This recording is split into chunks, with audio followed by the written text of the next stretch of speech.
Stage 3 of the USA Pro Challenge, heading from Gunnison to Monarch Mountain, the Queen stage, and signing in the first day in yellow for Alex Howes. And the big threat, TJ Van Garderen, the defending champion. Well, as the riders moved away from Gunnison, they knew they were up for a very difficult stage, the stage that many were calling the Etapa Reina, the Queen of Stages. It took a long time before the breakaway actually formed on the early slopes of Monarch Pass.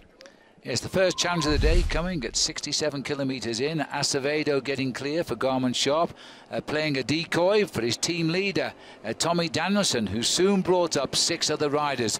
A front group of 8 heading up towards the top of the Monarch Pass, and at the top it was Ben Hermans moving up into 3rd place in the King of the Mountains competition with Danielson on his wheel. Yes, but as they started the descent, there was a long, hard chase by Trek Factory Racing. They were the team that had really missed out, and their man Matthew Boucher, who was 4th overall at the start of the day, forced his teammates to chase down the leading group of 8. Into the city of Salida. 2 laps here would be accomplished before the riders would head back up the road they just descended, this time to the finishing line on top of Monarch Mountain. They were sweeping up the leaders, but the back behind were regrouping. The 8 men, though, still hanging on. Then came an attack. Michael Rogers going clear to leave the others to be joined by a chase group. Michael Rogers starting the day more than 5.5 minutes down in the overall standings. No real danger in the overall classification. But behind a group of riders formed a 24-man chasing group behind Rogers.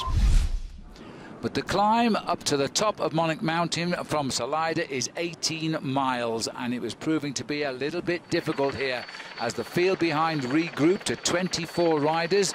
Those who were trying to chase individually to reach Michael Rogers were being put back in the place. Soon it was only Rogers versus the rest, and as the climb increased with 8.7 kilometers to go, he too was back in the lead group. There was no doubt about who wanted to win the stage. BMC Racing put all of their riders on the front end of this group. It was black and red for a long time as they forced the attacks.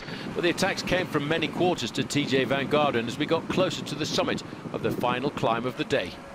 The man doing all of the flurry of attacking rides was Tommy Danielson, but none were getting anywhere at all. And then as they closed in on the finishing line, the yellow jersey of Alex Howes, it was proving just a little step too far. He was being dropped. Now who will get the next yellow jersey?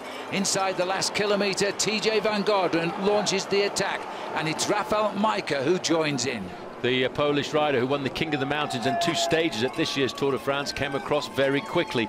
But at the front of the race, TJ Van Garderen was thinking of only one thing initially: to get as much time as possible coming into the finishing straight. As he hit the finishing straight, was he going to lose the stage? He certainly had won the yellow jersey, and he wasn't going to lose the stage either.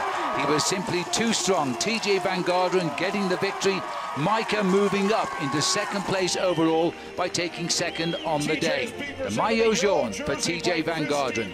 24 hours ago, he'd hoped that he would get himself the yellow jersey, but on this occasion there was no doubt about it. The stage victory and the overall lead by 20 seconds. TJ Van Garderen then, 3 days, 3 different leaders. This one, though, looking a little bit solid now. Majka at 20 seconds, Hermans at 23, and Tommy Danielson in 4th.